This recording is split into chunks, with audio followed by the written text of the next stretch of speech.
Кыргызстанда тоолуу аймактарды өнүктүрүүнүн 5 жылдыгы боюнча атайын жарлык чыгып, ага ылайык анын концепциясы жана жол картасы иштелип чыккан. Бул боюнча президенттин атайын өкүлү Динара Кемелова баштаган топ Баткен районунун Мадыген геопаркында болушту. Топтун курамында тийиштүү мамлекеттик органдардын кызматкерлеринен сырткары бир катар эл аралык жана туристтик компаниялардын өкүлдөрү да келди. Баткен региондун туристтик потенциалын жогорулатуу, мындай чет өлкөлүктөргө көрсөтүү деген ошо максатыбыз бар. Өзүңүздөр көргөндөй артыбызда Мадыген геопарктын аябай кандай өзгөчө мааниси бар. Ушул канча миллион жыл мурда ушул жер түзүлгөн боюнча ушундай тарыхый маалымат бере алат. Ошондуктан биз атайын ошо Прондон, бул жакта Жазеттен, андан тышкары ОБСЕден келген, ФАОдон жана дүйнөлүк азык-түлүк программадан, АФОК организациядан келген конокторубуз бар. Ошолор ушу мындай терең кызыкчылык менен ушул жака келип, атайын ушундай кызыгы менен келип таанышып жатат да. Белгилей кетсек, Мадыген геопаркы өзгөчө уникалдуу аймак катары таанымал. Бул жерде укмуштуудай пейзаждарды жана жаратылыш эстеликтерин жараткан. Ошондой эле Сары тоо массиви, Сармат деңизинин калдыктары, Канигут үңкүрү жана сфинкс, моллюскалар жана динозавр өрөөнү менен байыркы кен эритүүчү мештер жайгашкан. No, it's fantastic to be here in Madigan, the future geopark. Бул жерге Мадыген келечектеги геопаркта бул жерде катышып турганыма аябай кубанычтамын. Бул жерде миллиондогон жылдар мурда болгон тарыхты көрсөңүз болот экен. Мана бул жерди үйрөнүп, изилдөө кылып, тарыхты үйрөнсөңүз болот.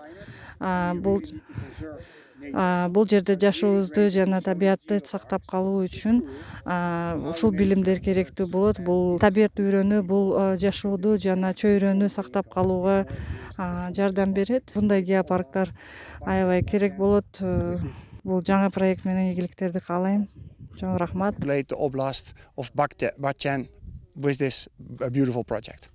Баткендин жана Айдүрүн, Актөбө күрүчүн, Баткен өргөн эл аралык деңгээлде таанымал бренд кыла алабыз деп мен ишенем. 5 жылдыкты ишке ашыруу боюнча атайын тегерек столдо өткөрүлдү. Иш-чарага президенттин Баткен облусундагы ыйгарым укуктуу өкүлү Айбек Шамиянов, президенттин тоолуу аймактарды өнүктүрүү боюнча иш-аракеттердин 5 жылдыгын ишке ашыруу боюнча атайын өкүлү Динара Кемелова, эл аралык уюмдардын өкүлдөрү, туристтик компаниялар жана кызыктар тараптар катышты.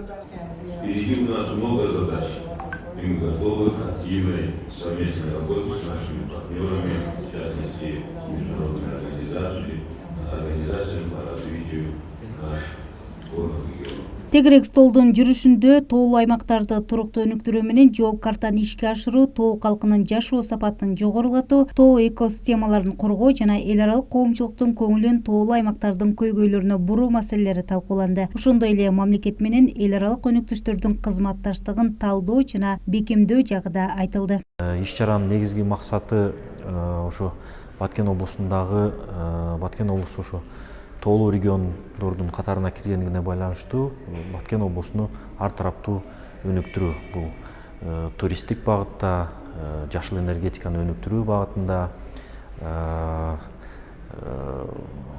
кызмат көрсөтүү багытында жана жашыл энергетиканы өнүктүрүү багытында ушул тармактарда эл аралык уюмдардын жана жергиликтүү бийликти алдыга койгон иш пландарыны чогуу бир багытка топтоп ишке ашыруу болуп эсептелинет. Кундуз Жорубекова, Нурпейил Ашур кызы, жаңылыктар. Суу менен камсыз болуу. Андан тышкары жолдорду модернизациялоо.